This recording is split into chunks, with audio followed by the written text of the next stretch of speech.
Oh, yeah, college football fans. The 12-team college football playoff is finally here. The games begin this weekend. And what better way to kick off the college football playoff party in first round action with a matchup between two schools that are only separated by about 3.5 hours? An in state matchup in South Bend, Indiana. Look, the Indiana Hoosiers have been one of the surprises of college football this season, but they got to walk in to a hostile environment against one of college football's superpowers in a playoff scenario. Can the Notre Dame Fighting Irish stake their claim as the best team in the state of Indiana, or is the slipper going to fit Cinderella, and are the Hoosiers going to start a college football playoff run? It's the Hoosiers and the Irish coming up here on the Tailgate Nate channel. What's up, Tailgaters? You're in the booth with Tailgate Nate today. Welcome to my channel. Welcome to college football playoff preview and predictions. And look, I'll keep this short and simple. If you are as excited about the 12-team college football playoff as I am, you got to hit that subscribe button. You got to ring the bell. Every single first round game will have a preview prediction video up on my channel today. So you're going to want to make sure you don't miss a single one of those. And you guys know how just the numerous number of ways you can help support the channel. You can like, comment, share, interact with it any way you can. But if you want to give me support outside of YouTube, go give me a follow on Twitter, Instagram, literally any other social media. It's at TailgateNate29. But let's go ahead, dive on into the meat here, because this one should be a fun one. Curtis Rourke versus Riley Leonard. You got Curt Cignetti's team versus Marcus Freeman's team, and both of these teams have been rolling this year, playing some really good football. It should be a very interesting matchup from Notre Dame Stadium in South Bend, Indiana. Okay, how do we do preview predictions here on the channel? Well, because you asked so nicely, I'll tell you. We're going to go through some keys to the game when each team possesses the football. So we are first going to look at the Hoosier offense against this Notre Dame Fighting Irish defense, and then we will flip it. We'll look at Notre Dame's offense against the Hoosier defense, and at the end of the video, I'll go through some final keys, tell you how I think the game is going to play out from Notre Dame Stadium, and of course, I'll tell you who I think is going to win the all-important first ever 12-team college football playoff game. We have home environments in the college football playoff, and it is going to be electric. The one time Indiana had a chance to do something big this season in a lot of people's eyes and go on the road and play a team in Ohio State that has national championship aspirations, that also is in the college football playoff, that task did not go over so well. Curt Cignetti said they didn't handle the noise that well. I don't think they schemed that well. It's going to be a very similar sight. I think Indiana is going to be more prepared. Let's start diving on in to the numbers here in this matchup. Obviously, before we do that, Notre Dame, that loss to NIU is looming over their heads still, but they have played phenomenal football ever since then. All right, now we can start previewing the numbers here for this game. Let's start talking about the way that these two teams are built. Again, it's the IU offense versus the Notre Dame defense. Indiana's offense is all about that tempo. They like to be snappy. They like to move the ball fast because Curtis Rourke has been an absolute baller. The former Ohio Bobcat has been dynamic for the Hoosiers so far this season. 2,827 yards, 27 touchdowns, 4 interceptions. That is what he finished the regular season with, and he has got a ton of talent surrounding him. Justice Ellison, that is, and Tyson Lawton in that backfield have been dynamic for them, both of them hovering right around 5 to 5.5 yards per carry, and both of them have double-digit rushing touchdowns this season. And then you have a lot of great wide receivers led by Elijah Surratt, another James Madison transfer, following Curt Cignetti over to Bloomington. 890 yards and 8 touchdowns for him. But you got a lot of other guys as well. Omar Cooper is there. Miles Price is there. Keyshawn Williams is there. And even a guy like Miles Cross can get it done as well. That tight end in Zach Horton, also a pretty big piece. All of those guys that I just mentioned have at least 20 catches on the season. This is a loaded offense. The offensive line, for the most part, has played pretty well this year. It's a really good third down offense, and it doesn't really turn the football over. Now, this all being said, a lot of people could say these numbers are very skewed because Indiana, in a lot of people's eyes, has only played one true test, and that is Ohio State. I'd argue they played 2 true tests because that Michigan game, I think, was really tough for them there as well. They only won that game by 5, even though they controlled it for most of the way, did only come out with the win by 5. And when you take a look at what Indiana did offensively in the game in Columbus, that second to last week of the regular season. They were held to just 153 yards. They couldn't get anything going through the air, nothing going on the ground. They weren't even penalized that much, and they honestly were pretty solid there on third down. The Buckeye defense just didn't let Indiana get set. There were some special teams mistakes that cost Indiana in that game as well. And if that happens here, well, this Notre Dame defense is going to take great, great advantage of every single mistake that Indiana is going to make on the offensive end. This Notre Dame defense has had some struggles with the rush defense, although I would argue that that number there is pretty skewed because they've played Army, they've played Navy, Northern Illinois in the game that probably by far and away Notre Dame's worst game they've played this year. Northern Illinois was able to have some success, and then in just a shootout game, USC was able to move the ball up and down the field, but Notre Dame scored 49 points in that game. But when you talk about this Notre Dame defense, it has a lot of really good players on that defensive front, but its secondary is its strength. And Curtis Rourke in this IU pass game is what's going to have to get going. It's what's going to have to drive this offense. Rourke is going to have to set the tempo. He's going to have to set the pace. He's going to have to set the tone early here in this game. But you got some phenomenal linebackers on this defense, led by Jack Kaiser, 64 tackles this year. He has been an absolute wrecking ball in the linebacking room, as well as his counterpart and Drake Bowen. Hopefully I said that name right. Xavier Watts is one of the best safeties in the country, and he's got 5 interceptions this year to go along with his safety counterpart in Adon Schuler, who's got 3 picks. 4 in the corner position has got 2. You do have Christian Gray, who's got 2 picks in there as well. The secondary is ball hawking, and the defensive front has gathered 30 sacks this year. This is a team that has also forced 28 turnovers. IU has not turned the football over. Something has got to give on this side of the ball. But my keys here, I've talked about it already. The Hoosiers love to work with tempo. If they can consistently hit that tempo, especially if it's early and often, get this Notre Dame defense reeling a little bit.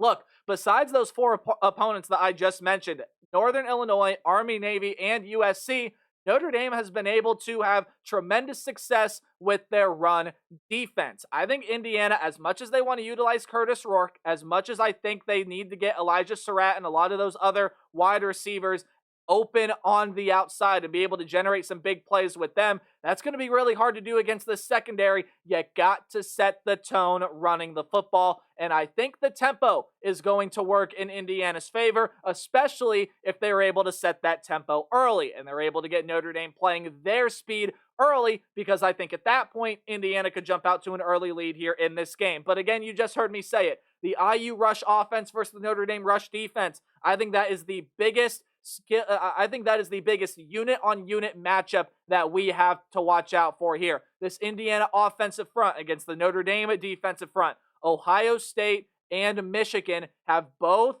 given Indiana some trouble in the Hoosiers trying to run the football. They didn't get over 100 yards per game, or I should say they didn't get over 100 yards in either of those 2 games against the Wolverines and Buckeyes, and those are really the only 2 teams comparable from what Indiana has played to what Notre Dame is going to bring physicality-wise on the defensive line of scrimmage. Indiana's got to be ready, and they have to have some plays set. But for this Notre Dame defense, and you saw Ohio State do this against Indiana in that game back on November 23rd. If you get pressure to Curtis Rourke and you are able to beat this offensive line, you are going to be able to get this Indiana offense out of system really, really easily. That is exactly why Indiana couldn't do anything in Columbus, because there was no space and no time for Curtis Rourke to operate in that backfield. Ohio State got 5 sacks. They got 8 tackles for loss. As good as this Notre Dame secondary is, if Indiana is able to grind away with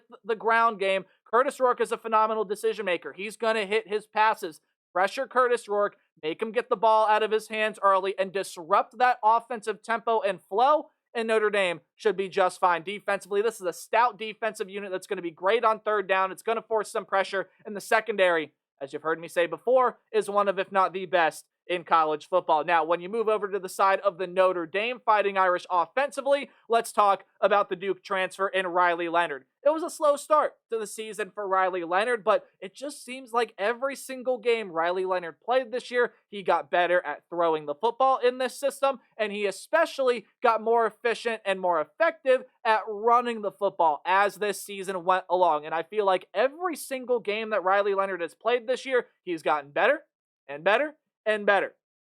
2,092 yards, 16 touchdowns, and 5 interceptions through the air. That alone is not going to sound like that impressive of a stat line. Well, this Notre Dame team, while they can throw the football and they do have some really good weapons out there, Bo Collins is there, Jaden Greathouse is there, the tight end Mitchell Evans is a great option at tight end, one of the best tight ends in the country. No one on this team is over 450 receiving yards. No one on this team has more than 3 receiving touchdowns. This is a team that sets the pace. They set their offense through running the football. Now, when you talk about Riley Leonard, 124 carries, over 700 yards, and 14 rushing touchdowns. He has the Notre Dame single-season record for rushing touchdowns as a quarterback, and they got a pretty darn good running back there as well. Jeremiah Love is exceptional. 949 yards and 15 touchdowns in around 134 carries. Guys, that's over 7 yards per carry. He has been an exceptional weapon for the Fighting Irish offensively this year, and you can't forget about the other guy they got back there as well. Sure, he doesn't get the carries and the load that Jeremiah Love does, but he still has 89 touches of the football this year as a running back, 651 yards and 7 touchdowns. That is also over 7 yards per carry, and that is the likes of Jadarian Price. So this run defense for Indiana, though, has been really good all season. Let's go back and see what Indiana was able to do against the teams that, again, bring the skill, the physicality, and the talent that Notre Dame will on the offensive front. We first will start out with that Michigan game.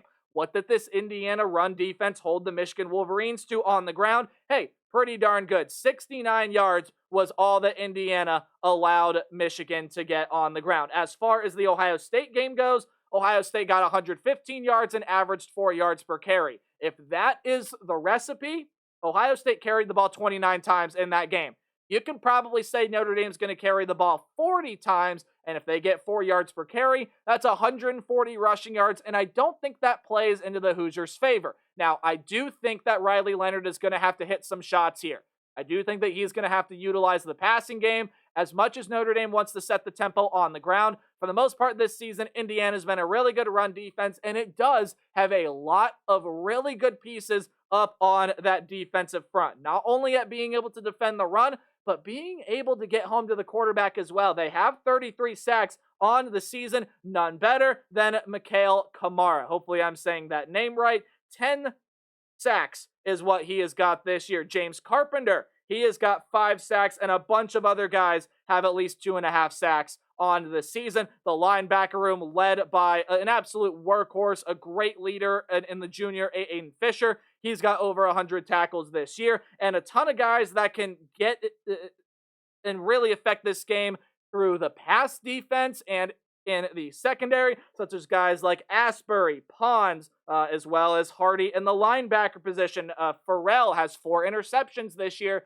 This is overall a pretty well-rounded Indiana defense, but this is a Notre Dame offense that I think is going to be the best they've seen since they saw Ohio State in late November. It's been a month since then. I think Indiana has learned a lot, and they've schemed a lot, and they're going to be ready for this moment. But now let's dive on in to the keys. Again, as much as Indiana's going to want to set the tone early, it's more about tempo with them. For Notre Dame, they can set the tone on the ground, and then Riley Leonard can be able to hit their shots. Indiana, I feel like, is going to have a tendency to struggle with a quarterback that can get outside of the pocket, which Riley Leonard can. I think he's got to set the tone early, not just with his arm, but with his legs as well. I think he's got to be able to make some plays through the air, yes, because I think it's going to be hard to consistently grind away and pound this Indiana defensive front for as good and as big and as physical and as talented as they are. But Riley Leonard can do it. This Notre Dame team can do it. They've got to be able to set the tone early, and don't let Indiana get out to that early lead, because if they do, then they're going to settle in, then they're going to feel more comfortable, and the job only gets harder for the Fighting Irish from there. You've heard me say it. Notre Dame loves to grind away, and it brings the line of scrimmage play to do so. Again, Indiana, you heard the numbers earlier. They have still been a pretty solid rush defense, even against teams that pose the strength and the physicality that Notre Dame does. Indiana held Michigan to only 69 rushing yards. And Michigan is a team that loves to pound away on the ground. That is their MO. Notre Dame is a much more polished version of Michigan. They have much better quarterback play with Riley Leonard. I think they have better athletes in that backfield, at least from what we've seen this season. But as far as Riley Leonard goes, me saying hitting some shots is kind of exaggerating what I think Riley Leonard has to do here in this game. I don't think he has to take downfield shot after downfield shot because, yes, when Indiana played Ohio State, which is the best competition they've played so far, Ohio State was able to get a pretty rhythmic ground game going, but they were also able to hit their passing game. I think Will Howard was 22 of 27 or something like that, and it was not a lot of deep shots. It was a lot of mid-level passing game, the ins and the outs and the slants and the sort of mid-tier passing game over the middle. That's all Riley Leonard needs to do. If he is efficient, he will be effective with the slants and the ins and the outs and the very simple routes, which is what helped Ohio State beat Indiana just about a month ago. Let's go ahead and dive on into some more keys to this game. Both of these teams excel at the turnover battle. Let's go back and look at that slide. Indiana has forced 23 turnovers. Indiana, I think, has a turnover margin of plus 14 or 15. You can go back in the video and do the math. I'm not going to. Notre Dame has got plus 16. Both of these teams thrive off of turnovers, so whoever wins the turnover battle, I think, is also going to have a pretty big part here. Now, I do really like both of these teams. I think Indiana's deserved their spot in the college football playoff, but I don't think the slipper is going to fit. I just don't think Indiana is tested enough, and what we saw in Columbus, I don't really think we saw many reassuring things there, and Notre Dame has seen the formula to beat this Indiana team. You slow them down, you pressure work, you get that offense out of system, and if you can just grind away on that defense, and if Notre Dame, especially if their run game is working, I don't think this is going to go well for Indiana at all. In fact, this is the only game that I see, with all respect to the Hoosiers. I think they've had a great season. I think they're going to be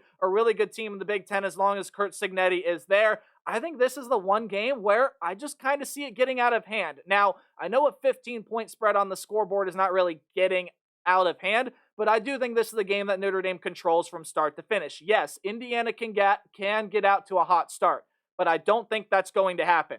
Indiana did not handle the noise well against Ohio State, but they got out to a hot start there. I just don't think Notre Dame is going to let that happen because I don't think they can let that happen. I got 31-16 Notre Dame. I think Riley Leonard is going to play a fantastic game. I think the crowd noise and the environment and even some of the temperatures. I know Indiana is one of the road teams here that's going to be more used to that than the likes of maybe an SMU going on the road and playing in Happy Valley, or Tennessee going on the road and playing in Columbus where snow is possible. I just think that Notre Dame is going to be more physical. They have the much more talented team.